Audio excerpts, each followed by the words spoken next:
Okay.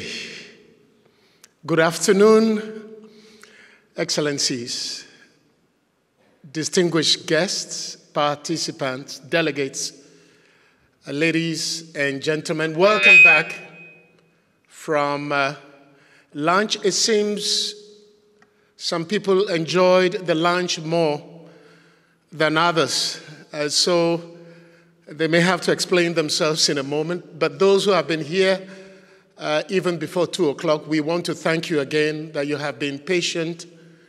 I have nothing more to say now than to say we are going to start the high-level leadership roundtable. The theme for this event this afternoon is priorities for South-South cooperation in the context of the implementation of the 2030 Agenda for Sustainable Development. To take us through these discussions for the next hour or so, let me introduce you to the moderator for this high-level leadership roundtable, the Deputy Director of the UN Office for South-South Cooperation, Inyang Ebong Hastrop. Madam Moderator, the floor is yours. Thank you. Okay, thank you very much. Good afternoon, everybody. I'm going to take the responsibility for appalling manners and for keeping you all waiting. It's just when you're with a lot of high-level people, it's kind of hard to maneuver them. But by the end of it, I was getting the cars and getting my guys into the cars. So we're all very, very sorry, aren't we? Yes. Okay. And so we hope that what we will do this afternoon will probably be very exciting and very edifying. So before we start with what the session is about, I'd like to introduce my panel to you. Now, on my left, my immediate left, is Mr. Ibrahim Theo, Assistant Secretary General of the United Nations and Deputy Executive Director of the United Nations Environment Programme.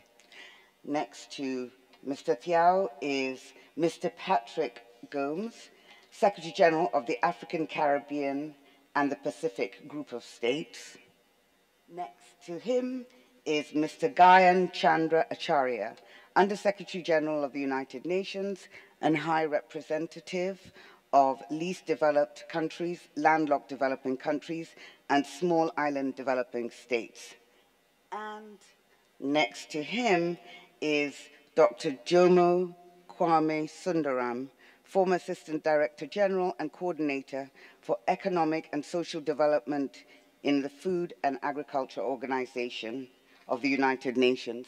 And finally, our wonderful host, Dr. Meshgan Alawar, Secretary General of Syed International Foundation for the Environment. So thank you all for being here this afternoon.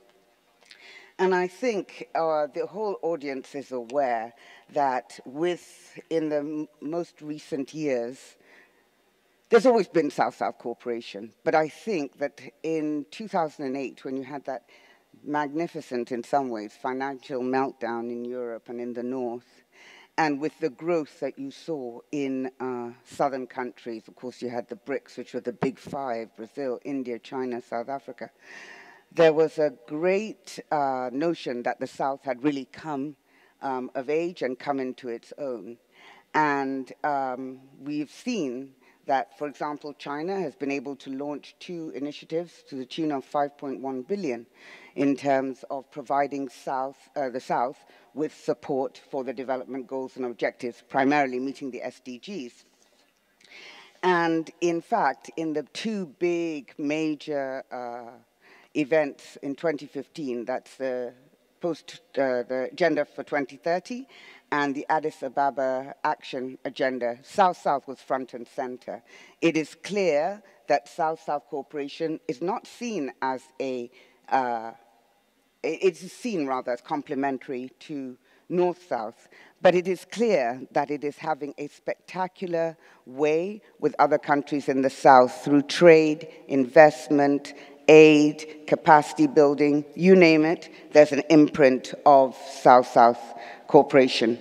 So we thought that we would get together this leadership panel and explore, especially because the South-South cooperation agenda has now been so interwoven with huge development goals, namely the SDGs.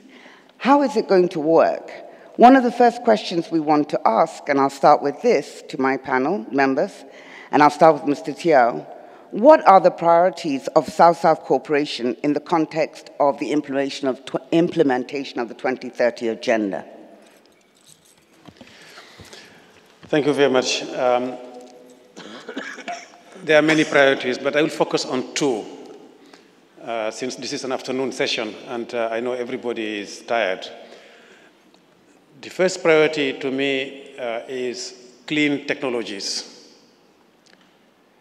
You know, I don't know how many of you took the metro in New York recently. And since you are here in Dubai, I would strongly advise you to take the Dubai metro and just compare the two. I don't know how many of you are aware of the fact that renewable energy is now one of the main sources. The investments made in renewables last year surpassed the new investment made on fossil fuel-based energy. And the majority of that investment is not in the developed world, it is in the developing countries. So in terms of South-South cooperation, be it the solar technologies in China or the wind technologies in India, or be it the geothermal plants that have been built in Kenya, or if you think about the world's largest solar plant being built at the moment is in Morocco, then you realize that there is something happening there. So in terms of agenda for sustainable development, the way to transform the world will certainly depend on how much clean technology is being developed, especially in the area of energy.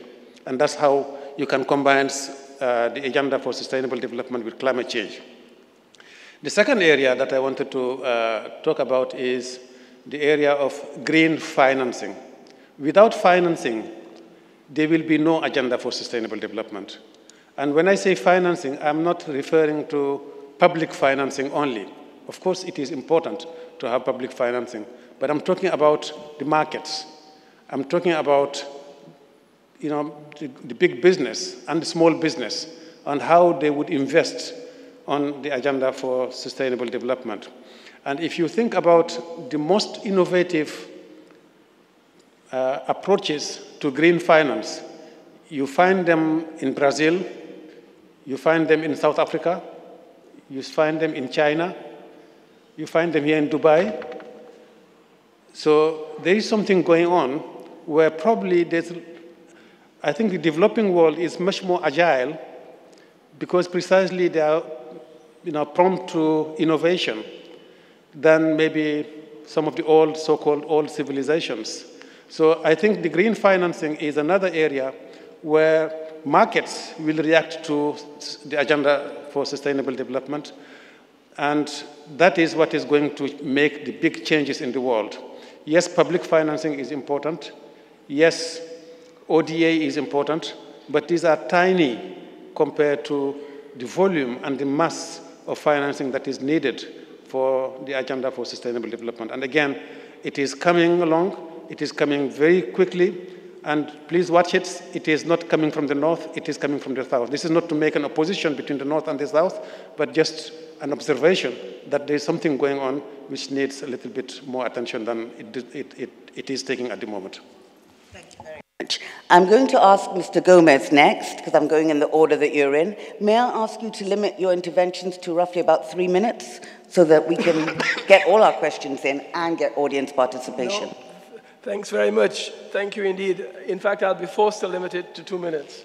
For 2 points, I think that in talking about priorities, I think we want to do priority setting as the first priority, and priority setting at a national level, because my sense is that I am not able, from the African Caribbean Pacific group, to be as specific as Ibrahim is in identifying 2 areas, because we try to look at how we complement what is happening at the national level the regional level, and then an intra-ACP level. And that means that we want to be very conversant and very in tune with priorities that countries have set themselves. I think that was hammered home a lot, both in terms of the Paris principles about ownership of policy. Ownership of policy must come from the priorities that the countries set themselves. And we want to say, and we heard that shift certainly in Addis Ababa and thereafter, that countries are responsible for what they make of their own development in that sense. Now, some of that is good, but I think slightly dangerous if it's going to take off the hook those who have brought about the underdevelopment of the developing countries. In other words, we are not underdeveloped or developing countries just in a natural state. There has been a relationship of the developed world, or colonialism, imperialism, which made countries that are now considered developing, and if you think of the Incas of Peru and Aztecs in Mexico, they were far developed before anyone came as conquistadores. As you would know here, the civilizations that go back. So what I want us to come to is, how do we help in letting the priorities that are set by the national level become the basis or the ground on which we look at complementing other activities? And then we see the Agenda 2030 and the 17. Sometimes I get confused about all 17 of the goals. And if we attempt to do it in a menu, I have a big problem in picking and choosing from the menu rather than taking the priorities that are at the national level. Now, I think a lot of assistance can go where South-South cooperation comes. And the work we did in mapping is, how do countries identify their needs in a particular sector? And that needs analysis that could be done, drawing on that experience, would help us to get the priorities clear, and then we can see where the interventions will come on and complement. And that's why the UN agencies like UNEP will play a very significant role, because they're also going to add to, and they bring value addition, and they bring their comparative advantage of having worked in certain areas to, in fact, make it possible for the priorities that have been set as priorities to be realized. Thank you very much. Thank you. Thank you very much. I think this is a very important question. I think some issues have already been raised in the floor, but now I would like just to say that from the perspective of the least developed, landlocked and small island developing states, what they are really looking for in terms of the South-South cooperation, capacity building is one of the most important things they are looking for. They have a wonderful experience in terms of the poverty eradication, in terms of really structural transformation in these countries, as well as dealing with the poverty, the hunger, as well as malnutrition and the health-related challenges. Many of the countries from the South have a very good experiences of that. But how that can be really taken to these countries and adapted to their circumstances, but get the due benefit out of that, that's one of the most important things that these countries are really looking for. Second is the broad sense of finance. Of course, the finance will be very, very important for anything that we like to do, and that also brings the technology together with the finance. We have a lot of technology, but the proven technology sometimes cannot be simply transplanted in other country situations. There has to be built-in innovation to really make sure that those technologies are not only appropriate for these countries, but also affordable. And those are some of the very important issues that brings in the element of finance, technology, as well as the trade-related capacity building, trade relationship, I should say. So if you look at today, the LDC's trade partners, now it is the South which are the largest trade partners, going even beyond the North. But again, if you look at the balance of payment situation, but again, the relationship with the North will be critical. But you see the importance of the countries in the South also growing. And therefore, I would say two things. One, capacity building in terms of having an integrated policies in all across the areas. But two, the finance, including technology. Those are the two areas they are really looking for from the South-South cooperation. Thank you.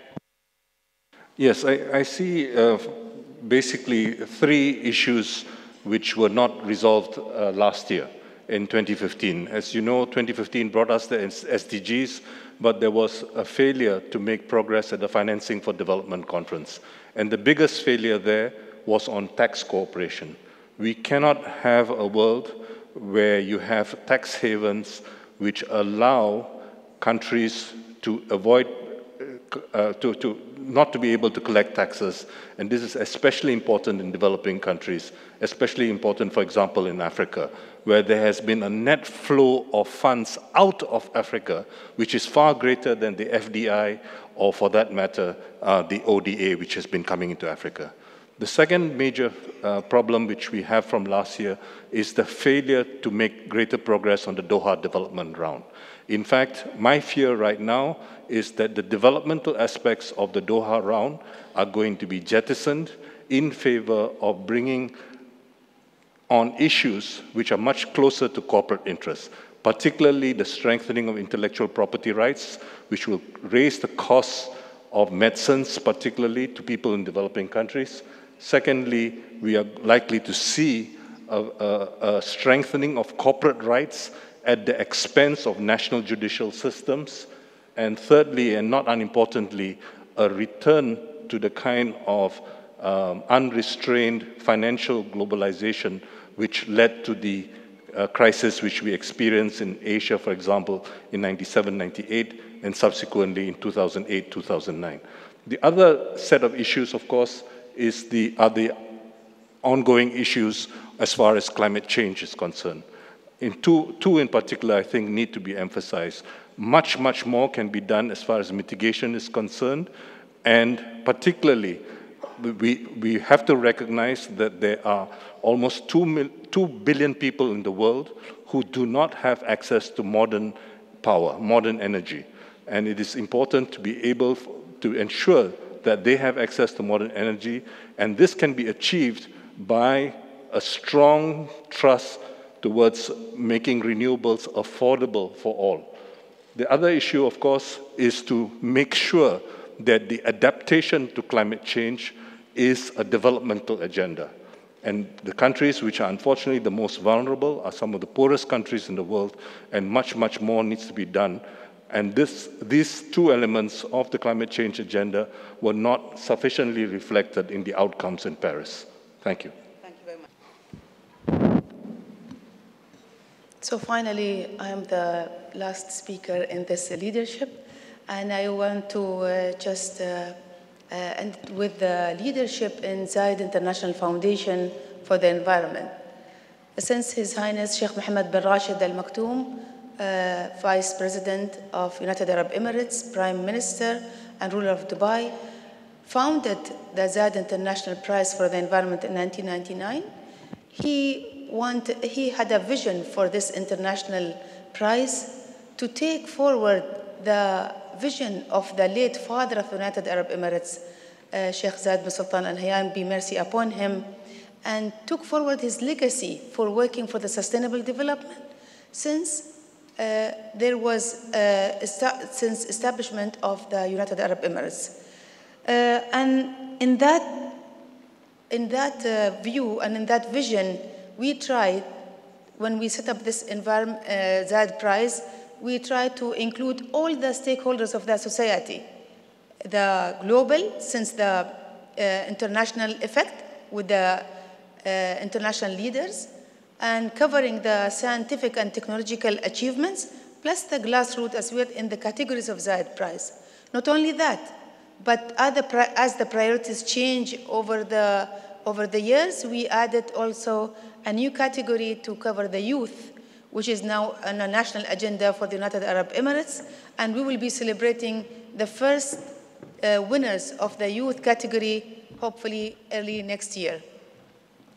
And in this inception, Zayed Foundation for the Environment also had a global partnership with different United Nations organizations, plus the other international on the national and regional as well. When we wanted, of course, and that comes with the power of the global coming in line with the UAE's vision for achieving the sustainable development as a desire to also take action now for a better and prosperous tomorrow.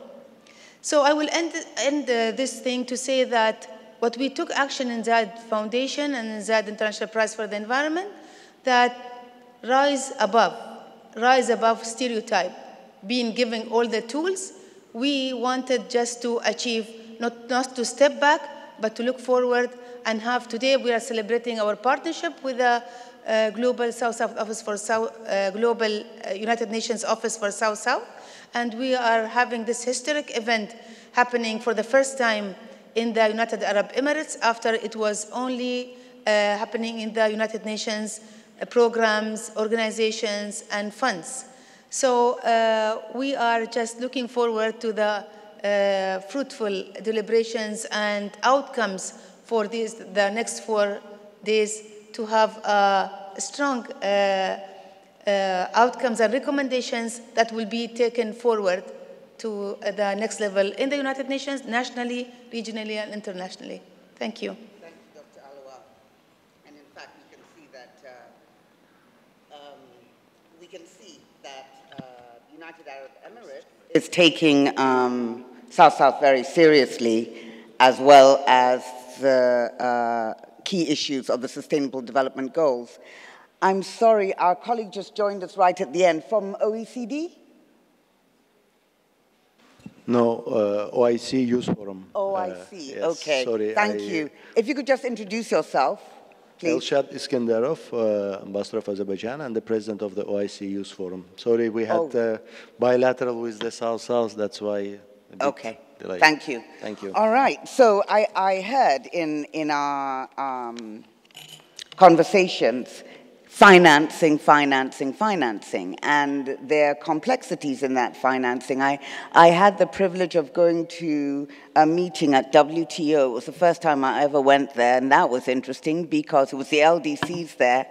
And quite honestly, when you talk to a lot of the individual delegates, they weren't getting a break at all, especially in terms of their commodities and how they could develop value added around it, and then what they would be taxed in return. So that financing is a real issue. And the way we talked about technologies, and it's interesting that Mr. Thiaw said that technologies are in the South. I think that's very interesting because a lot of the times when I think of this renewable energy, I really do feel that the North will, because we don't necessarily produce ourselves, that we're constantly having to buy the technology. And that in itself has a cost, and I don't know the degree to which we're developing our own capacities and innovations. But my next question, and this is why I was interested that you all started off with financing, we asked, what are the means of financing these priority areas? And what innovative funding mechanisms should we explore? Now, Dr. Thiaw, Mr. Thiaw, you talked about green financing. I'm not sure quite what that is, so perhaps you can explain to us how that would further some of the SDGs. And then afterwards, I'll ask Dr. Jomo. Thank you. First, on technologies, just to clarify, of course, there's no exclusivity from the South, but the reality today is that countries like China and India are actually manufacturing a lot of these clean technologies. And when I mention clean technologies, I'm not limiting myself to energy only. We are also talking about clean transport systems. We are talking about technologies for waste management. We are talking about technologies for water provisioning and so forth. So clean technologies that are compatible with the Paris Agreement are absolutely essential, and they are produced now both in the North and in the South. With regards to green financing, what we mean by green financing is essentially reorganizing the finance system. You know, in today's world, all incentives are for investments on brown technologies and fossil fuel technologies. And if you want to achieve the ambition of the Paris Agreement, you have to shift the financing from the old traditional technologies that are polluting and that have gotten us to where we are today to actually clean technologies that will help us achieve the Paris ambition. And that will not happen overnight. It will require new policies be set up by central bank systems and new policies set up by governments so that private sector companies, small and big, would actually have incentives to invest on clean technologies. So that's what we mean by green technology, because the implementation of the ambition of the Sustainable Development Goals and of the Paris Agreement will be achieved or not, depending on how much we are able to mobilize the markets. So they are much more important in terms of volume and transformative change than actually the public funding. Governments regulate. Governments do not have money. They collect taxes, but they collect taxes from those that are generating income.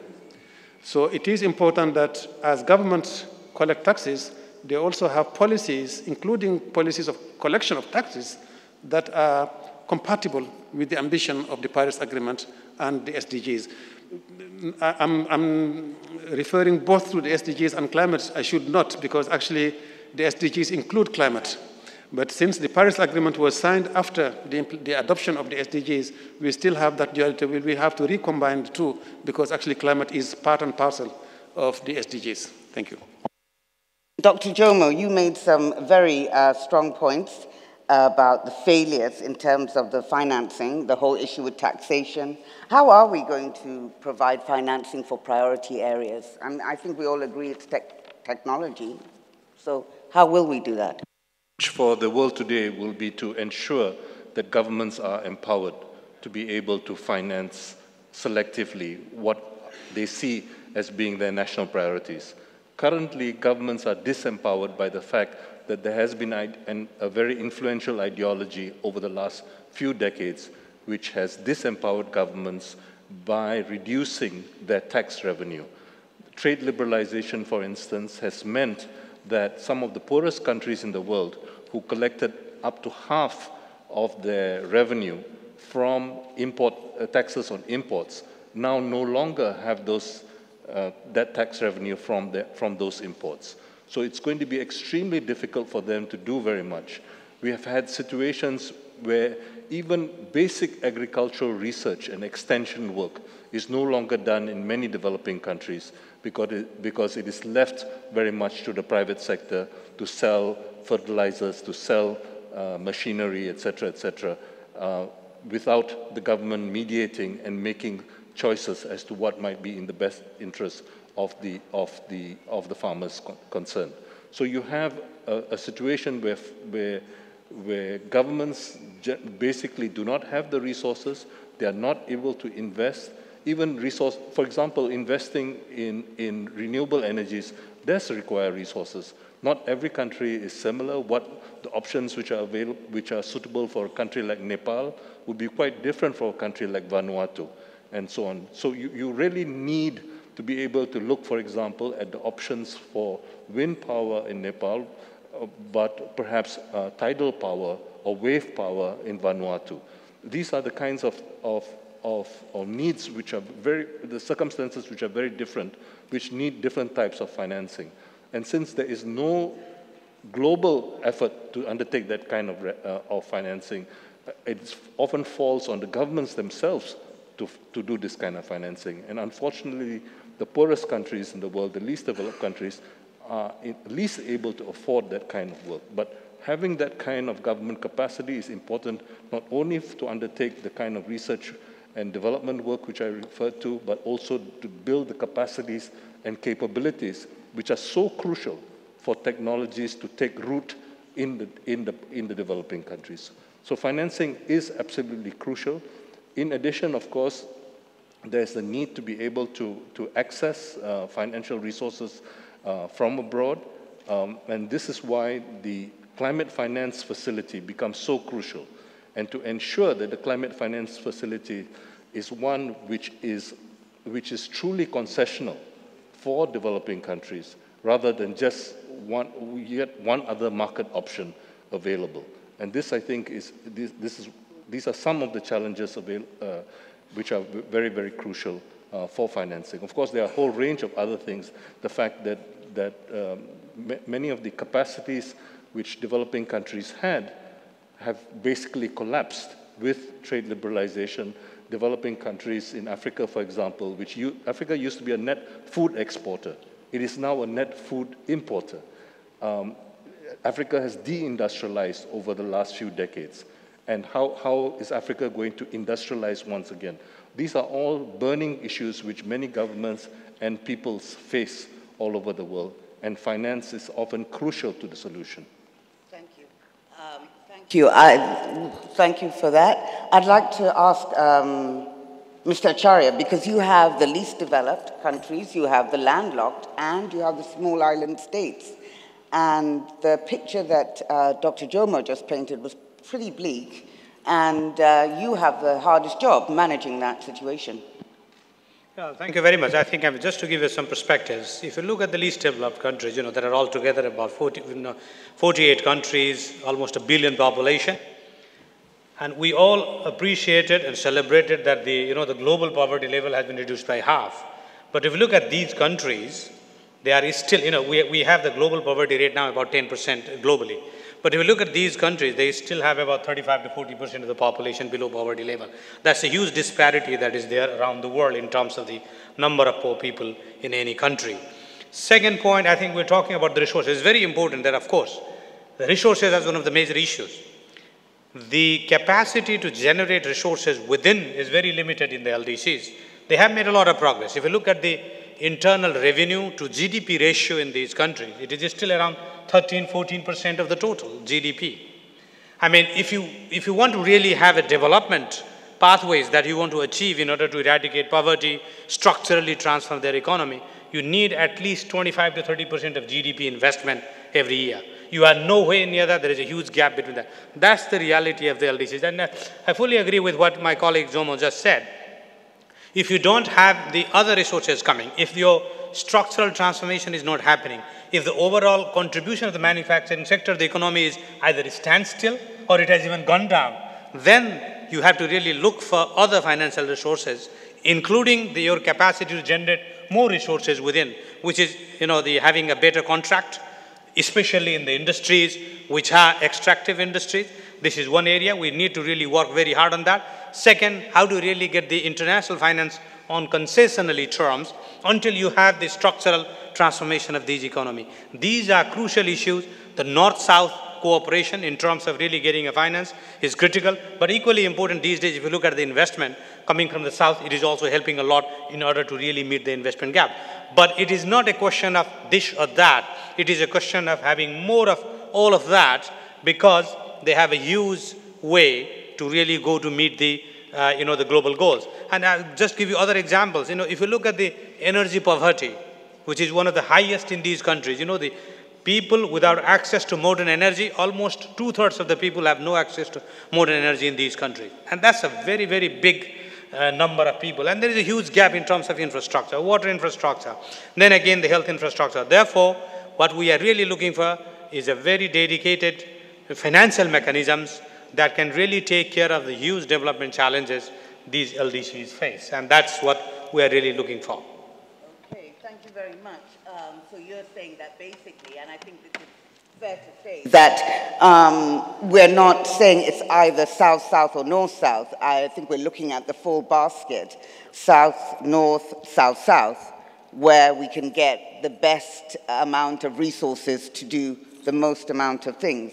Now, I think it's fair to say that South-South cooperation is not without its challenges. One of the pet peeves I have is that when they think about South-South, they think about the big five, the BRICS, Brazil, India, China, as if there aren't other southern countries, like my own, that are growing and able to compete.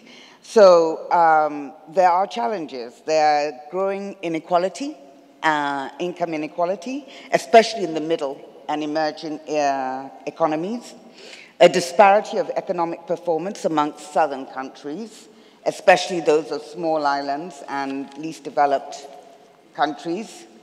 And because we have our colleague from OIC, the one area, the one group demographic that causes us a lot of problems is youth.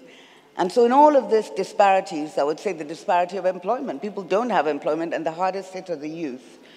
What can South-South do in addressing these challenges? I want to start with perhaps my colleague down there, because you just came. Perhaps you could speak to South-South youth and the challenges. Yes. Well, when we talk about the projection of the goals or the targets of the SDGs in the region of the South-South, and then when it comes to its sub-region of the OIC member states, which, by the way, around 70% of the OIC's 56 member states are in the South-South category. So, and then from there, we go to the thematic field of youth development, the impact of cooperation on a South-South level rises as the avalanche, and I will try to explain why is it. So in SDGs, we have 5 different thematic issues or clusters where youth is the priority out of overall SDGs.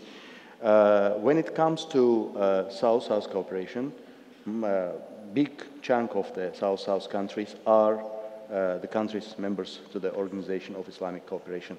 When it comes to the challenges which the OIC countries are facing, these are mainly challenges of the future, challenges of the next generation, or challenges created by the agents of this future change which are used today. Let me just give you a couple figures, Out of 1.9 billion people, which are the population of the OIC countries, about 20% today are under the age of 20, and some 25% are under the age of 25. So it means that every 4th person in the OIC geography, and that's going, by the way, to rise up to 30% in 2050.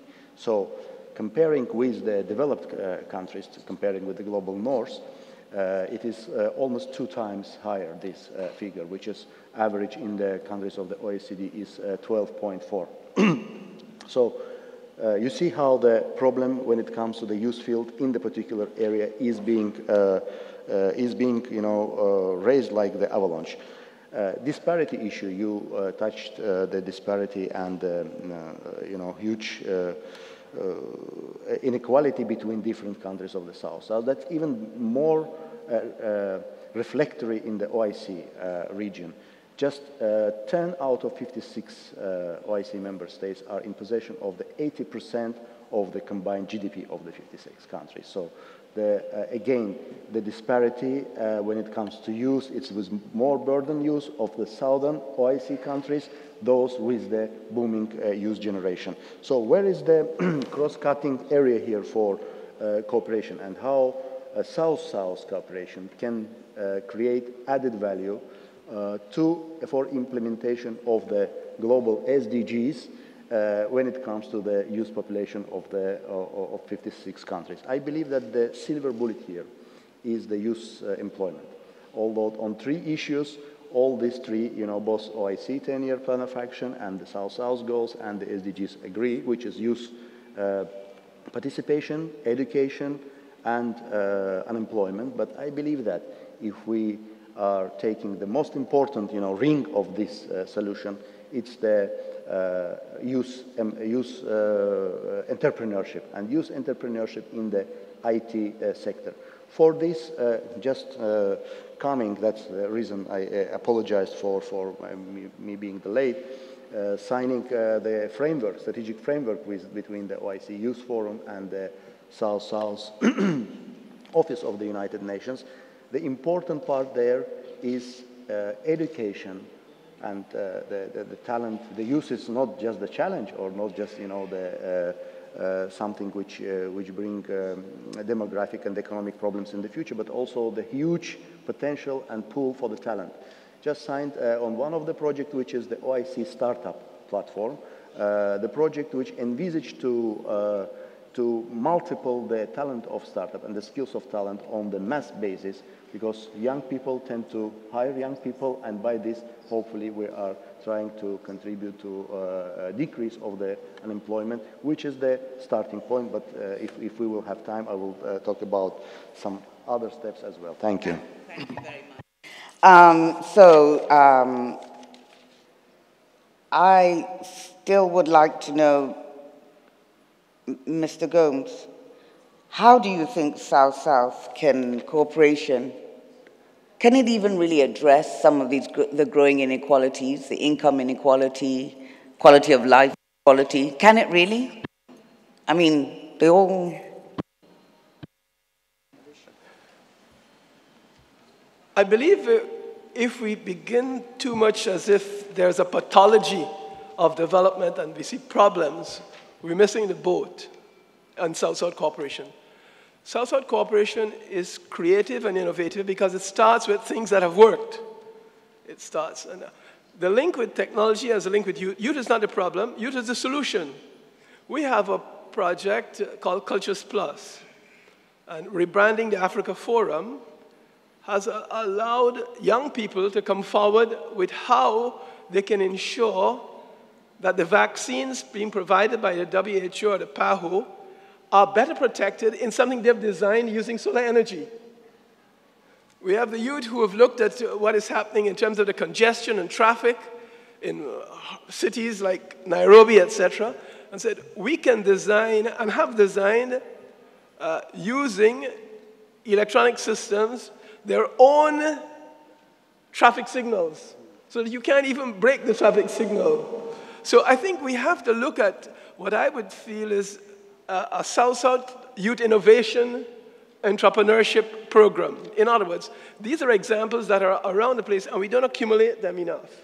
But fundamentally, the question of development is a question of power and politics, as I think has been said. We have disempowered developing countries for hundreds of years, and we want to know why they're underdeveloped.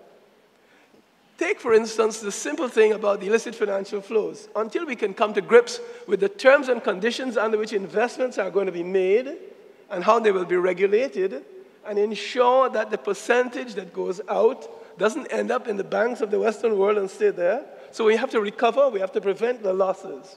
Take a simple example of remittances.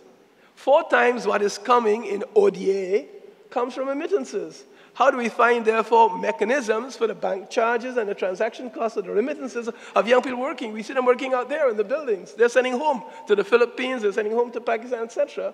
But then the bank charges, the transaction costs are robbing them of it. If you go to MoneyGram or where else, 18, 20% is paid on it. It's outrageous. So we must marshal our policy issues to address the root causes of some of these issues, and then try to mobilize where success is and build that accumulative process. So I think some of it means us stepping back and rethinking development in those terms, rather than if it's a recipe that if you press a button for one item, you know, it will solve it. So I'm just being a little provocative, but I think some of it could work. Thank you. I like provocative. So those are the basic questions I had for our panel. We have a lot of issues around financing, capacity building, clean technologies, etc. And I would like to ask members of my audience, and we just had Mr. Gomes' last intervention, which was we have disempowered the developing countries for many, many, I shouldn't say we, because anyway, the developing countries have been disempowered for many, many decades now. So why is the South all of a sudden, South-South cooperation going to change all that? I will open the floor for about 5 minutes worth of questions, and then because we started late, I'm holding up my other colleagues, so I'd have to wrap up. Do I have any questions from the floor? Thank you so much for granting us a very good opportunity to share with our local experience in Hong Kong. And I'm Shirley from Hang Seng Management College. And thank you for a lot of honorable speakers sharing about green finance and also forward management and priority setting. We just want to know more about how to teach our next generation when we integrate with the Sustainable Development Goals, the 17 goals, because they're so varied, depends on the local context. So I just wonder, forward management and priority setting, these 2 major themes, how are we going to put into the item number 4, quality of education, and 17, partnership?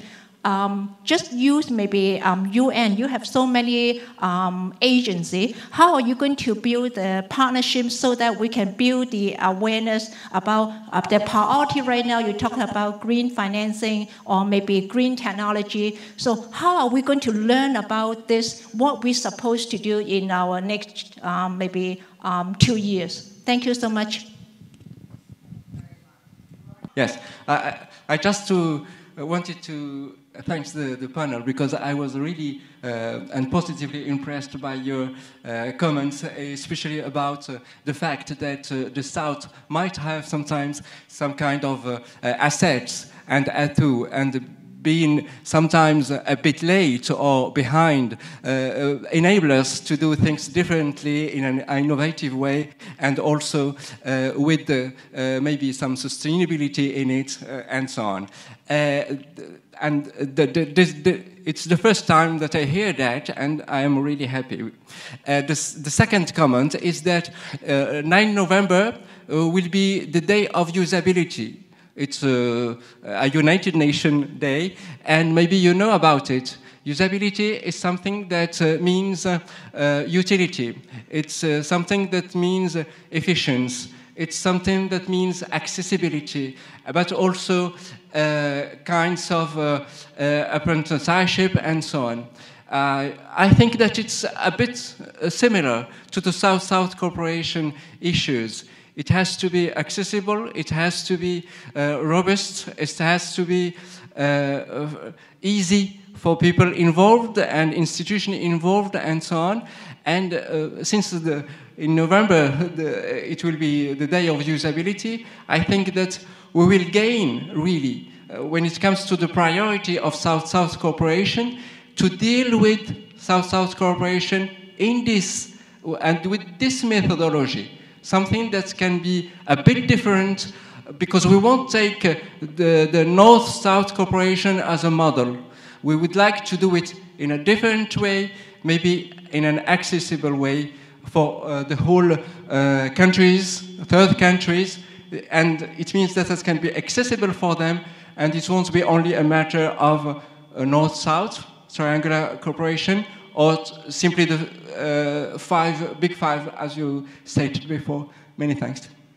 On my panel would like to tackle the question of forward management and priority setting in terms of the context of the SDGs and meeting the SDGs. Joma? Thank you very much. Let me suggest that one important kind of mobilization which has an important educational component is the whole question of nutrition, which is in SDG 2. Nutrition is a multifaceted challenge. And of course, there is the traditional problem of hunger, but there's also an additional problem of what is sometimes referred to as hidden hunger, the lack of basic micronutrients, whether they are vitamins, minerals, or trace elements. And a new problem which has come up, which is estimated to cost about 5% of world income, is the problems relating to overweight, obesity, and other diet-related non-communicable diseases. These are huge problems, and they are fast-growing problems, including in developing countries. And we recently learned, earlier this month, that there has been a great deal of compromise of scientific knowledge. Up to recently, for instance, food companies were paying scientists from reputable universities to go around saying that sugar was all right, it did not contribute to cardiovascular diseases, and instead it was a problem of cholesterol for which pharmaceutical companies were producing statins. Now this is a very simple example of how knowledge, scientific knowledge, was compromised by corporate interests, and why it is essential that scientific knowledge be, in a sense, governments are empowered together with civil society to be able to check this kind of misleading information, misleading advertising, which has resulted in younger generations, for instance, often being overweight and obese and leading to non-communicable diseases. This is just one example because the SDGs cover a whole range of examples, some of which have been referred to, but of course there are other issues, and this is why education becomes extremely important and challenging, and very often it is a question of challenging the traditional sources of information. in this particular case, researchers who were working in reputable universities. Thank you. Thank you, Jomo. I have been signaled by Mr. Acharya and Mr. Tiao. They would both like to address that question, but if you could keep it short. Okay. 1 minute. I say that, I think getting the students, from the early age to really be sensitized about the integrated nature of sustainable development would be the key message that I would say. That when you look at development, it should be seen from the social perspective, economic perspective, as well as environmental protection perspective. I think the education plan can really play a very important role to really inculcating those concepts right in the minds of the students early on, because they are going to the future leaders. So I would say that advocacy of this integrated nature and transformative nature would be very important. Thank you. I wanted to finish with just a little bit of hope, because there has been a lot of despair in the world and negative messages. The youth that is being portrayed now as a problem is actually one of the best assets that the world can have. But they have to be valued, because we talk as if the youth do not know what is going on today. The Sustainable Development Goals are understood by these young people that are coming from our universities. And the reason why I'm very optimistic is that you have today as many graduate students coming out of universities from the south as probably the same as coming from the north. You have technologies that are accessible to young people. The apps that Mr. Gomez was talking about that are being developed by young people in Nairobi are really room for hope. And again, ladies and gentlemen, think about this country. Just in the early 70s, it was almost unbuilt. And why are we having our Global South-South Expo here?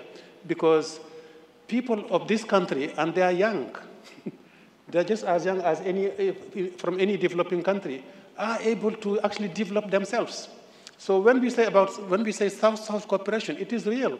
Just 30 years ago, if you wanted to make a telephone call between Brazzaville and Kinshasa, two neighboring countries, just a river between the two, you had to dial Paris or Brussels before you come down to the other country. Today, with a cell phone, you can communicate almost anywhere in the world, from any village in the developing world. And the same will apply to renewable energy, because you don't need a grid. You can have off-grid solutions. So the hope is there. And I think when we talk about South-South cooperation, it is real. It is not only trade. It is happening all over. It is actually in agriculture. It is on medicine. Today, doctors are being trained in India or in South Africa, not in Europe anymore, or in the United States. So I think it is important to recognize that progress and to say that, yes, it is possible to do it. And yes, we can do it. I think Dr. Alwa is going to have the last word.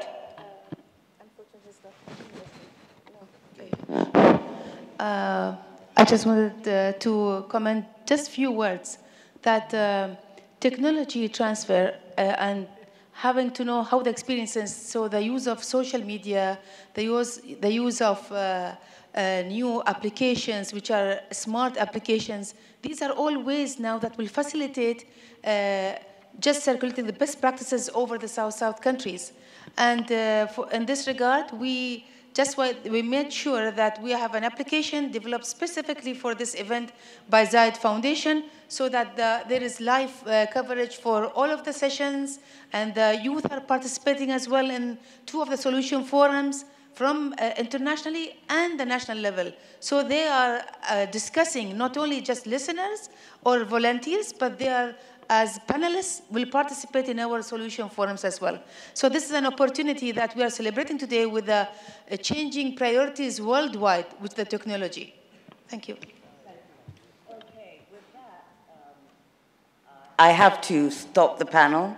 I wish I could have gone on longer. I think we have great advocates of South-South cooperation. And it's obvious that it is of value and it is here to stay.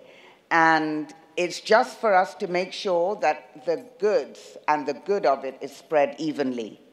I'm going to stop now and present my panel. Don't run off, please. Sit,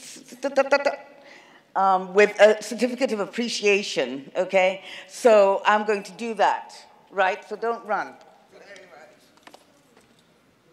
Oh, yes, well,